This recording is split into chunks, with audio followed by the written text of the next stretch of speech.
আসসালামু আলাইকুম, সবাইকে স্বাগতম জানাচ্ছি আমার আজকের আলোচনা শোনার জন্য। আজকে আমি আপনাদের সাথে কথা বলবো সিলেবাস বিড়ম্বনা নিয়ে। সিলেবাস বিড়ম্বনা শব্দটা কেন বললাম, এর প্রধান কারণ হচ্ছে এখন আমাদের স্কুলগুলোতে মানে ম্যাক্সিমাম ক্লাসে সিলেবাস দেওয়ার কার্যক্রমটা শুরু হবে। ভালো কথা, সিলেবাস দিতেই হবে, তা নাহলে বাচ্চারা সামনের দিকে কিভাবে আগাবে সেটার একটা পরিকল্পনা করতে পারবে না। সকল শিক্ষকরা আমার সাথে একমত হবেন। দেখা যাচ্ছে যে একটা স্কুলে দেখা যাচ্ছে শুরুর 3টা অধ্যায়, তারপরে মাঝের 2টা অধ্যায়, তারপরে শেষের 2টা অধ্যায়, এমন সিলেবাস। আর একটা স্কুলের সিলেবাস এরকম শুরুর 5টা অধ্যায়, কিংবা আর একটা স্কুলের সিলেবাস এরকম শুরুর 3টা, মাঝের 3টা, শেষে একটা। অর্ধবার্ষিকের সিলেবাসটাই এক একটা স্কুলে এক এক রকম।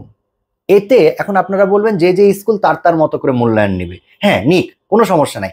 মূল্যায়ন খালি নিলে হবে না, বাচ্চাটাকে পড়াইতেও হবে। আমার প্রশ্ন হচ্ছে, জানুয়ারি, ফেব্রুয়ারি, মার্চ 3 মাস চলে গেছে, স্কুলগুলোতে কয়টা চ্যাপ্টার পড়ানো হয়েছে? আসল কথা, সময় পাননি, কারণ রমজান মাস চলে এসছে। সময় সামনেও পাবেন না, কারণ সামনে আছে এপ্রিল মাস। এপ্রিল মাসে স্কুলগুলোতে এসএসসি পরীক্ষার বন্ধ থাকবে। তারপরে সময় পাবেন মে মাস। মে মাসের পরেই জুন মাসে হবে পরীক্ষা। তাহলে যদি পড়ানোর সময় যদি না পান, তাহলে সিলেবাসটা এমন ভাবে করে দিতে হবে যেন বাচ্চারা বাসায় বা নিজের মতো করে পড়ে নিতে পারে। আমরা কি পারি না পুরো শহরের যে স্কুলগুলো আছে সবার সিলেবাসগুলোকে একটা ধারার মধ্যে নিয়ে আসতে?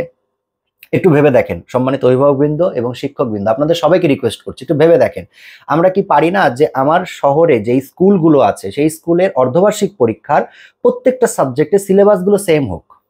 কেননা সব বাচ্চাকে তো পুরো বইটাই পড়তে হবে, তাহলে পুরো বইটাকে আমরা অর্ধবার্ষিকে ভাগ করে নিই, বার্ষিকে ভাগ করে নিই, অর্ধেক অর্ধেক। তাহলে প্রথম অর্ধেকে আমরা সব স্কুলগুলো একই ধরনের সিলেবাস মেনটেন করতে পারি কিনা। এটা করলে না বাচ্চাদেরও যেমন সুবিধা হবে, তেমনি বাচ্চারা যাদের কাছে পড়েন তাদেরও পড়িয়ে অনেকটা সুবিধা হবে। একটু ভেবে দেখেন আমার কথাটা, সব স্কুল অর্ধবার্ষিক পরীক্ষা হবে একই সিলেবাসে। একটু ভাবেন, সব স্কুল কিন্তু একই টাইমে পরীক্ষা হচ্ছে, ম্যাক্সিমাম স্কুলের পরীক্ষা হবে জুন মাসে।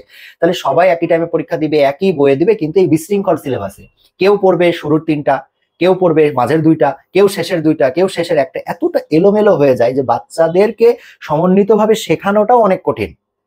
আমার কথা খুবই সহজ, আমি যেটা চাই যে বাচ্চারা, সব বাচ্চাগুলো যে যে স্কুলেই পড়ুক, কিন্তু তাদের পড়াটা যেন একটা ধারার মধ্যে দিয়ে যায়। আমি ভুল হতে পারে, আমি ভুল হলে আমাকে শুধরে দিবেন। আর যদি আমার কথার সাথে আপনি একমত হন, তাহলে অবশ্যই চেষ্টা করেন আমার কথাটা যেন বাস্তবায়ন হয়, সেটার জন্য আপনারা নিজ নিজ জায়গা থেকে পদক্ষেপ নেবেন।